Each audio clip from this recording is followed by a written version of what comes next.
Oi, tudo bem, Eni? Tudo ótimo, André. Mais uma semana cheia de notícias por aqui. Isso mesmo, Eni. Muitas votações e debates importantes. E o resumo de tudo o que aconteceu durante a semana no Senado, a gente mostra para você aqui no Senado Notícias Revista. Vamos ver no programa de hoje.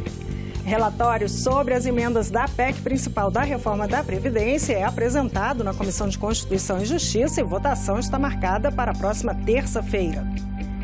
Senadores rejeitam mudanças nas regras eleitorais. Texto volta para análise da Câmara e é aprovado com alterações. Relatório sobre proposta de reforma tributária é apresentado na Comissão de Constituição e Justiça. O Senado Notícias Revista começa agora.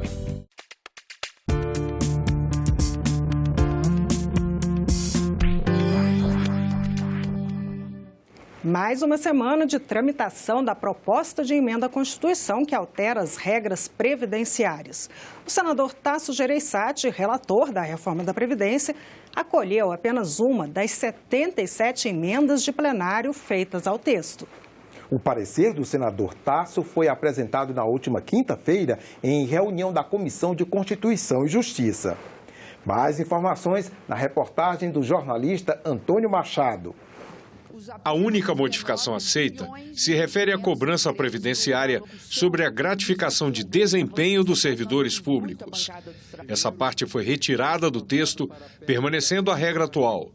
Lei específica define a cobrança de cada categoria de servidor. O impacto é virtualmente nulo para a União, pois trata do cálculo da integralidade na presença de vantagens variáveis vinculadas a indicadores de desempenho ou produtividade incomuns no âmbito federal.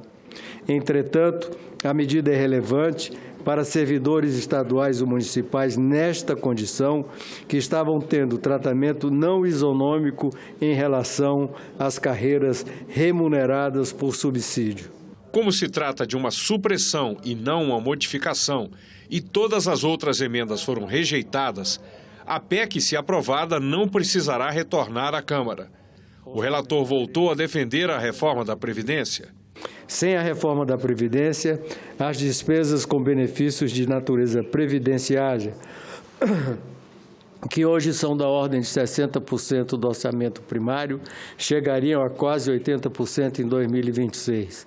Haveria um evidente sufocamento do resto de nosso orçamento diante do espetacular processo de transição demográfica da nossa sociedade. A votação da PEC principal da reforma da Previdência na Comissão de Constituição e Justiça será na terça-feira de manhã. À tarde, o texto segue para o plenário. Já a PEC paralela da Previdência, que trata de várias questões que ficaram de fora do texto principal, como a inclusão de estados e municípios, começou a tramitar oficialmente na comissão. Já temos, para análise de Vossa Excelência, 189 emendas de plenário em relação à PEC paralela.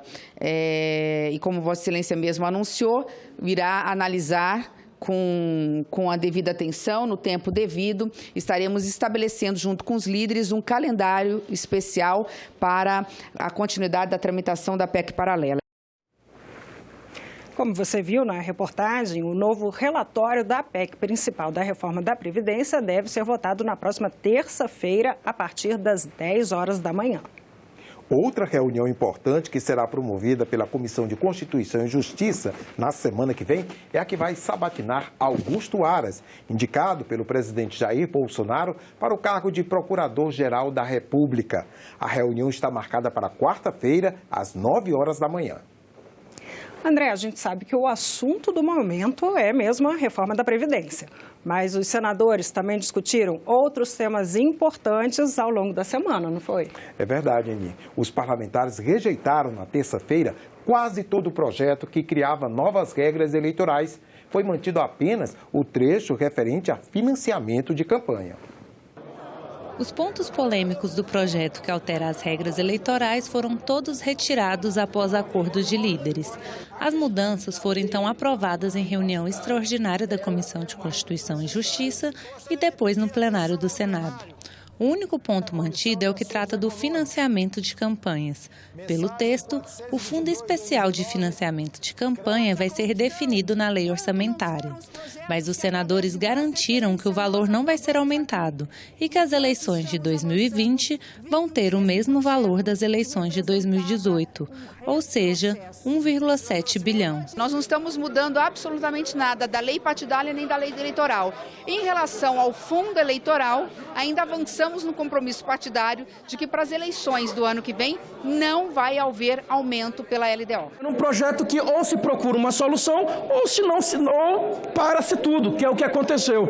Então, para salvar a questão da eleição do ano que vem, do fundo de financiamento, nós apresentamos isso daqui. Isso não vai nos impedir de começarmos a conversar francamente sobre o que nós estamos fazendo aqui nessa casa.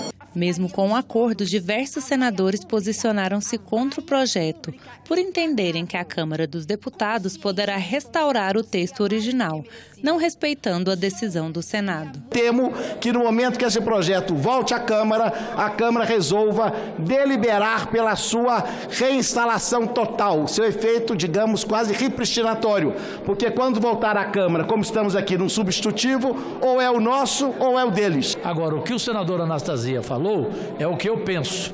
O meu medo é a Câmara agora sujar o carpete. E aí? Adiantou o quê? O que fizemos aqui? Temos que ter a maturidade necessária para não deixar esse projeto voltar para a Câmara, porque eles vão ressuscitar na íntegra, com todas essas perversidades, que viola a transparência, que viola a lei de acesso à informação, que viola o Código Eleitoral, que viola a lei das eleições. O senador Humberto Costa lamentou que o acordo de lideranças tenha retirado do texto não só pontos ruins, mas também dispositivos que, segundo ele, poderiam melhorar os processos partidários e eleitorais. Eu votarei na proposição que o senador Everton fez, não por concordar com ela, mas por entender que dos males o menor, pelo menos que não se fique com nada para a definição do financiamento da campanha de 2020. O projeto que altera as regras para partidos políticos e para as eleições foi aprovado na quarta-feira pela Câmara dos Deputados e aguarda sanção presidencial. Os deputados retomaram alguns pontos do projeto original que os senadores haviam retirado, como a ampliação das situações em que podem ser usados recursos do Fundo Especial de Financiamento de Campanha e o uso do fundo para o pagamento de advogados e contadores. André, outro assunto que movimentou a semana foi a entrega do relatório sobre a reforma tributária apresentado na Comissão de Constituição e Justiça na quarta-feira. O texto foi apresentado pelo relator, senador Roberto Rocha, e propõe a substituição de 9 impostos por apenas um. Os senadores têm 15 dias para apresentar emendas. O eixo principal da proposta apresentada pelo relator é a criação do IBS, Imposto sobre Bens e Serviços, que terá as características de um imposto sobre valor agregado. Ele vai substituir 9 tributos federais, estaduais e municipais, entre eles o ICMS, ISS, PIS, PASEP e COFINS. A intenção, segundo o relator, é reduzir a taxação sobre o consumo, que no Brasil chega a quase 50%, e aumentar a cobrança sobre a renda. O relator também dividiu o IBS em 2. O IBS, ele reúne, na nossa proposta, 9 impostos. Só que o governo federal deseja ter o seu próprio IBS. Então serão 2 IBS. É o IBS dual. Um IBS para o governo federal e o IBS para os estados e municípios. A carga tributária permanece a mesma, mais ou menos 65% para um lado e 35% para o outro. De acordo com o texto, a substituição integral desses 9 impostos pelo IBS, Imposto sobre Bens e Serviços, será feita de forma gradual, em um prazo de 5 anos. Uma transição de 5 anos para que os estados, a União e os municípios não tenham perda de receita. E o sistema vai sendo substituído gradativamente. Não dá para fazer de uma vez, que é uma mudança muito radical. A partir de agora, os senadores têm 15 dias para apresentar emendas ao texto apresentado pelo senador Roberto Rocha. A intenção é buscar um diálogo para construir um texto conjunto com a Câmara dos Deputados, onde tramita uma outra proposta de reforma tributária. Esse passo que o Senado dá na comissão é um passo que se soma aos passos dados pela Câmara dos Deputados. O nosso projeto, saindo daqui, vai para a Câmara. Esse projeto pode ser analisado, pode ser aperfeiçoado, a Câmara vai dar o tom para que depois retorne ao Senado Federal. E sobre a reforma tributária, André, temos um projeto no Senado e outro na Câmara dos Deputados. Isso mesmo, Eni. O presidente do Senado, Davi Alcolumbre, está preocupado com o tempo de tramitação da proposta, porque o Ministério da Economia ainda pretende enviar ao Congresso um terceiro texto. Quem tem 3 reformas não tem nenhuma. O que a gente tem que ter do resultado dessa matéria é a desburocratização da vida das pessoas. Então eu compreendo, sempre entendi isso, sempre falei. Acho que o governo precisava atuar mais presente em relação a esse tema, porque você vê o debate na Câmara, eles estão avançando naturalmente, com a legitimidade e a autoridade que existe na Câmara de avançar uma matéria. No Senado, da mesma maneira, e a gente não vê o governo apresentando de fato uma sugestão que possa incorporar, aprimorar, melhorar, contribuir o texto das reformas que estão tramitando. Outro tema em destaque essa semana no Senado foi o meio ambiente. A Amazônia está em pauta desde a revelação no mês passado de um aumento de quase 200% nos focos de queimadas na maior floresta tropical do planeta. A informação é do Instituto Nacional de Pesquisas Espaciais, o INPE, e se refere ao mês de agosto deste ano, em comparação com agosto do ano passado.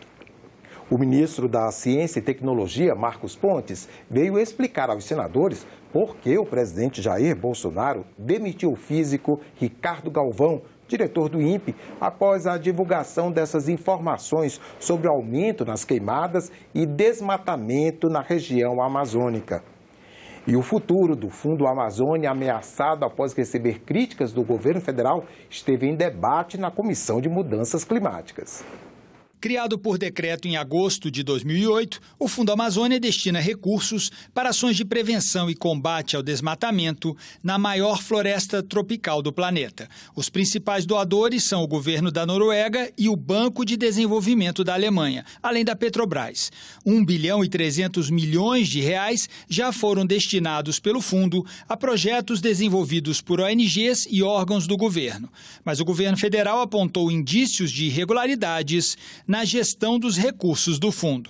A repercussão internacional do aumento das queimadas na Amazônia trouxe a necessidade de uma ação imediata do Brasil. Por decreto, o governo federal enviou as Forças Armadas para combater os focos de incêndio na floresta. E o presidente do Congresso, senador Davi Alcolumbre, determinou a imediata instalação da Comissão de Mudanças Climáticas, que existe desde 2007, mas ainda não havia realizado nenhuma reunião esse ano. No primeiro debate da comissão após a sua instalação, o tema foi justamente o Fundo Amazônia. Comprometer o fundo com acusações levianas, sem prova,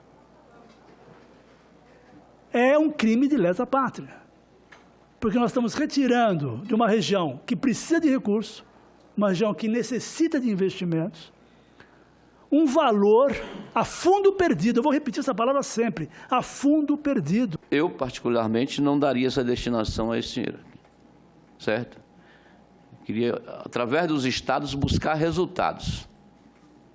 Porque se eu começar a distribuir dinheiro para o fulano, para o Beltrano, não sei o quê, não sei o quê, não sei o quê, eu sei que o IBAMA precisa para fazer isso, fazer aquilo. Meu amigo, paciência. Quando você vê que o governo federal acaba com o plano de combate ao desmatamento, quando você vê que ele acaba com a Secretaria de Mudanças Climáticas, quando ele vê que acaba com o Departamento de Educação Ambiental, então esse governo não está proibindo, reprimindo ou punindo. Muito pelo contrário. Outro foco de preocupação são os prejuízos para a imagem do agronegócio brasileiro no exterior, tema debatido pela Comissão de Agricultura na semana passada. Quem tem interesse, em falar mal do Brasil? Que interesses estão por trás? Que interesses estão por trás, de repente, do Fundo Amazônia, que nós não temos controle sobre as ONGs não prestam contas. O risco de que o aumento das queimadas na Amazônia prejudique o acordo comercial entre o Mercosul e a União Europeia, recentemente assinado após 20 anos de negociações, também entrou em pauta. Essa semana, o parlamento da Áustria vetou o acordo. Tudo pode vir a ser empecilho para aquele que não ficou satisfeito com o estabelecimento desse acordo. Então, vão achar pelo em ovo para poder deixar o Brasil sempre ficar nesse plano secundário, que não vai ficar. Na Comissão de Meio Ambiente, o ministro Marcos Pontes, da Ciência e Tecnologia, explicou aos senadores a razão da demissão do diretor do INPE, Ricardo Galvão, pelo presidente Jair Bolsonaro. Ricardo Galvão foi demitido após a divulgação do aumento dos focos de incêndios florestais na Amazônia. Durante um período de crise, onde as questões do INPE, os dados foram perguntados, ele deveria ter vindo a mim para conversar comigo, que o INPE ele é ligado ao Ministério de Ciência, Tecnologia, Inovações e Comunicações, é um dos institutos vinculados ao Ministério. Então, o correto ele deveria falar comigo, mas ao invés disso, ele foi diretamente com o presidente. Houve inevitavelmente um desgaste da imagem do Brasil no exterior. Eu não estou questionando aqui a soberania sobre a Amazônia. O desrespeito aos dados do INPE não partiu de Vossa Excelência, partiu do presidente da República. E não foi só isso que aconteceu no Senado essa semana, não, André. Vamos conferir o que mais teve essa semana no Senado? Isso mesmo, Eni. A Agência Senado noticiou tudo o que rolou de importante por aqui. Vamos conferir agora no nosso Giro de Notícias. É isso aí. Na segunda-feira, um dos destaques da Agência Senado foi uma audiência pública realizada pela Comissão de Direitos Humanos sobre os riscos de aumento da miséria e da informalidade caso a reforma da Previdência seja aprovada. Participaram da reunião representantes de entidades de assistência social no campo e nas áreas urbanas. Na terça-feira, a Agência Senado destacava a apresentação do plano de trabalho da Comissão Parlamentar de Inquérito que vai investigar as notícias falsas, as chamadas fake news. Apesar da deputada Lídice da Mata, relatora da CPI, ter lido o plano de trabalho, o texto acabou não sendo votado. O PSL decidiu obstruir a pauta com debates acalorados e manobras regimentais. Na quarta-feira, a capa da Agência Senado mostrou que virou lei o projeto que responsabiliza o agressor doméstico pelo ressarcimento dos custos de serviços de saúde prestados pelo SUS às vítimas de violência doméstica e familiar. A lei foi sancionada pelo presidente Jair Bolsonaro. Já na quinta-feira, um dos destaques da página da Agência Senado foi a aprovação de uma proposta pela Comissão de Direitos Humanos que obriga a veiculação pelas emissoras de televisão das informações do Cadastro Nacional de Crianças e Adolescentes Desaparecidos. Caso não ocorra recurso para análise em plenário, o texto vai seguir direto para a Câmara dos Deputados. O presidente do Senado participou de uma sabatina organizada pelos jornais O Globo e Valor Econômico e empresários de todo o país em Brasília, na última quinta-feira. Verdade, André. Ele falou durante 1h30 sobre as principais reformas em discussão no Senado, o novo Pacto Federativo e as pautas econômica e fiscal. Durante a quarta edição do evento E Agora Brasil, o presidente do Senado, Davi Alcolumbre, foi questionado por jornalistas e colunistas dos jornais O Globo e Valor Econômico e empresários da Confederação Nacional do Comércio sobre temas como o fundo partidário eleitoral. Eu falei que eu defendi o financiamento de campanha e fui derrotado, porque houve uma decisão política que o financiamento deveria ser público para não dar margem para o que aconteceu e os brasileiros conhecem em relação a essa promiscuidade na relação do público com o privado. Então, o que eu defendo é que a gente tenha uma fonte de financiamento. Não dá para criminalizar a política também. A política é a democracia. Então, tem que saber qual é a fonte. Se foi definido o que é essa fonte, como foi dito pelos senadores e pelos deputados, 1 bilhão e 700 milhões de reais ou 1 bilhão e 800 milhões de reais, que é o que foi utilizado na eleição passada, para atender um Brasil de 5.570 prefeitos, então os partidos vão ter a oportunidade de financiar as suas campanhas com esse recurso, se isso for definido na lei orçamentária, para fazer a democracia funcionar. O presidente do Senado também destacou o esforço que tem sido feito para manter o equilíbrio entre os poderes legislativo, executivo e judiciário. Ele defendeu a rápida tramitação dos projetos que tratam do novo Pacto Federativo, que trariam a melhor distribuição dos recursos entre União, estados e municípios. Alcolumbre disse ainda que é contra a criação de novos impostos ou o aumento da carga tributária.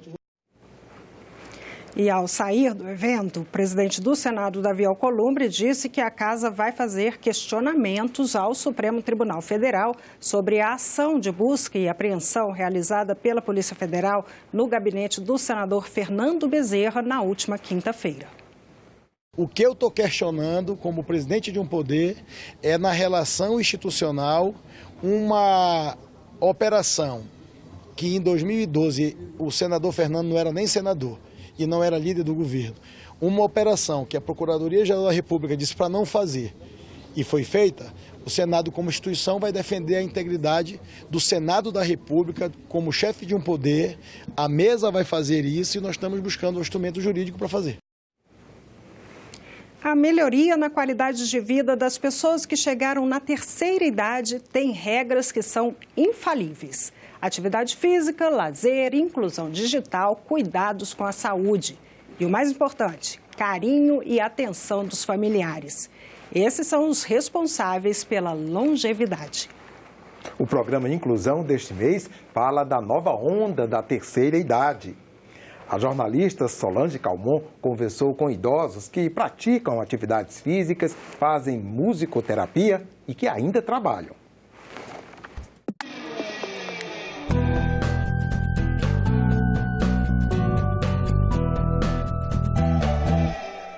Felicidade foi embora e a saudade do meu peito. Segundo dados do Ministério da Saúde, em 2016 o Brasil tinha a quinta maior população de idosos do mundo.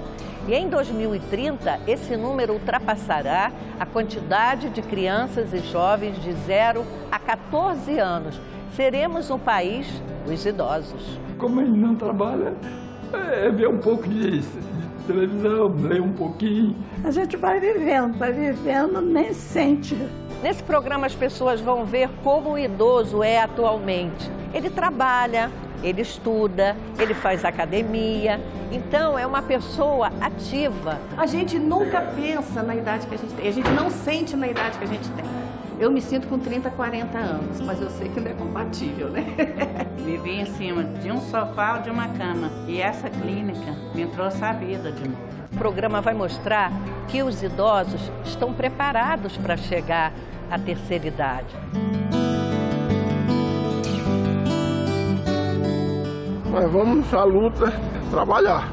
Se você assistir um programa desse, você vai ficar super animado para chegar na terceira idade, igual esses idosos. É muito legal. Eu fiz tudo pra você gostar de mim. Oh, meu bem, não faz assim comigo, não. Você tem que evitar meu coração.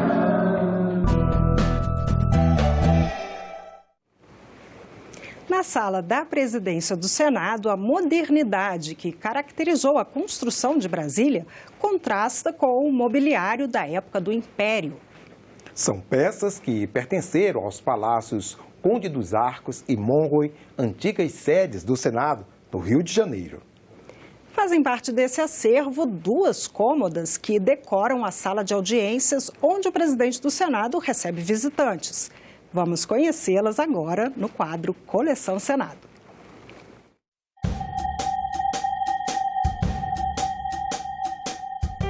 Dois chiffoniers, ou cômodas em madeira, decoram a sala de audiências da presidência do Senado.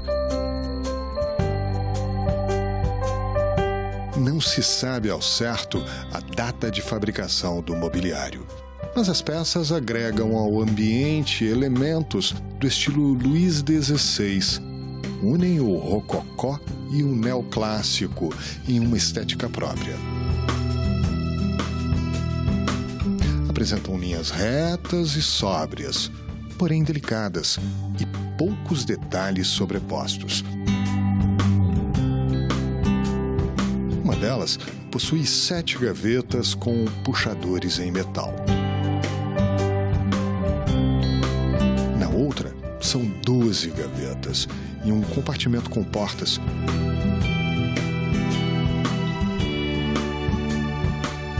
Todas elas com fechaduras em metal adornadas por motivos florais.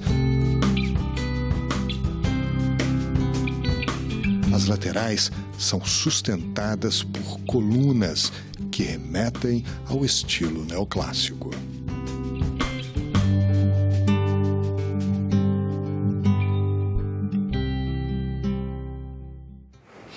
E este foi o Senado Notícias Revista. Você pode rever as reportagens desta edição na nossa página na internet, senado.leg.br/TV. Muito obrigada pela companhia. Continue sintonizado aqui, na TV Senado. Tchau.